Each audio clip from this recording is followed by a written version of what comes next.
Di tengah Samudra Pasifik, ada satu negara kecil yang sering sekali luput dari perhatian, yaitu Federated States of Micronesia. Padahal, di balik pulau-pulaunya yang indah, laut biru yang jernih, dan juga vibes tropis yang tenang, mereka sedang menghadapi tantangan yang tidaklah kecil. Dari segi politik, ekonomi, sampai perubahan iklim, semuanya nyata terasa. Nah, pada kesempatan yang kali ini, kita akan membahas bagaimana caranya negara tersebut bisa survive.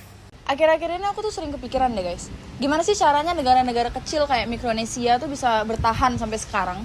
Iya ya, apalagi kan mereka bukan satu pulau besar, tapi pulau-pulau kecil yang bisa pisah. Iya kan? Lebih dari 600 pulau malahan. Terus kalian kebayang gak sih gimana ribetnya buat pembangunan di sana? Tapi kalau dilihat dari sisi lainnya tuh ya, keindahan alam yang mereka miliki itu bener-bener keren banget tuh. Mulai dari laut, terumbu karang, bener-bener yang alami banget gitu. Pengen deh kesana. Berarti dia tuh kayak surga kecilnya di bumi gitu ya? Bener. Tapi di samping itu tahu nggak? Ternyata dia tuh punya banyak tantangan-tantangan gitu deh di negaranya. Oh iya. Kalau bahas soal ekonomi nih ya, yang aku tahu so far, mereka tuh masih bergantung banget sama negara-negara luar. Iya, terutama dari Amerika tahu. Tapi menurutku mereka juga punya potensi dari laut loh. Contohnya aja kayak ikan tuna. Nah iya tuh. Oh iya, hitungannya pariwisata mereka tuh bisa tuh nanti dikembangin jadi mendunia. Banyak orang yang datang. Masalahnya karena pulau-pulau mereka tuh jauh-jauh, jadi mereka tuh terkendala banget di biaya transportasi dan juga pembangunannya. Jadi mereka tuh harus pinter-pinter untuk manfaatinnya ya? Benar. Kayak mungkin fokus ke laut. Nah, istilahnya tuh ada tuh dalam yang pernah kita pelajarin juga, blue economy. Oh iya, aku ingat. Blue economy atau ekonomi biru adalah konsep pemanfaatan sumber daya laut, pesisir, dan pulau-pulau kecil secara berkelanjutan untuk pertumbuhan ekonomi, peningkatan mata pencarian, dan lapangan kerja sekaligus menjaga kesehatan ekosistem laut. Blue economy berfokus pada aktivitas pro-ekosistem seperti penangkapan ikan terukur, energi terbarukan, dan pariwisata bahari yang minim limbah. Terus kalau dari sisi politiknya nih ya, tahu nggak sih kalian, mereka tuh deket banget tahu sama Amerika Serikat lewat COFA.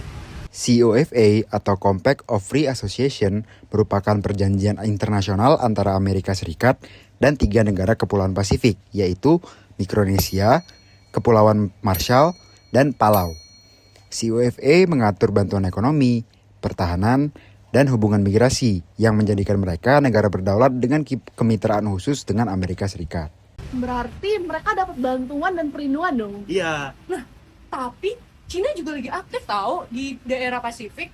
Oh jadi secara nggak langsung mereka nih kayak deket di 2 kekuatan besar dunia saat ini ya? Iya kan, makanya mereka tuh kayak nggak bisa condong ke satu pihak doang.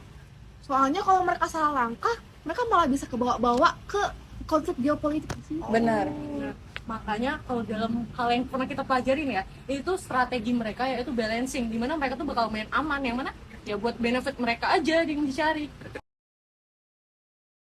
3.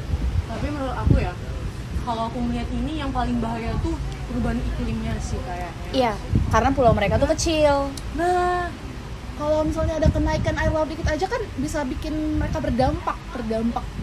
Bisa-bisa ya beberapa pulau di sana tuh bisa tenggelam tahu. Gila sih. Berarti ini bukan soal isu lingkungan ya guys? benar. Hitungannya kayak mereka udah nyentuh kedaulatan suatu negara sih ini. That's why mereka aktif banget di forum internasional. Ya, biar mereka juga bisa aware lah sama kondisi negara mereka sendiri. Aku jadi kepikiran lagi nih. Berarti posisi mereka nggak gampang ya? Iya sih, dari politik mereka harus hati-hati. Ekonominya terbatas. Nah, dan iklim juga mengancam banget. Tapi mereka tetap bertahan loh sampai sekarang. Wow. Dan kayaknya itu bukan cuma kebetulan sih, karena kan itu juga termasuk ke strategi mereka. Nah, kita nilai nih, at the end, negara kecil belum berarti mereka lemah.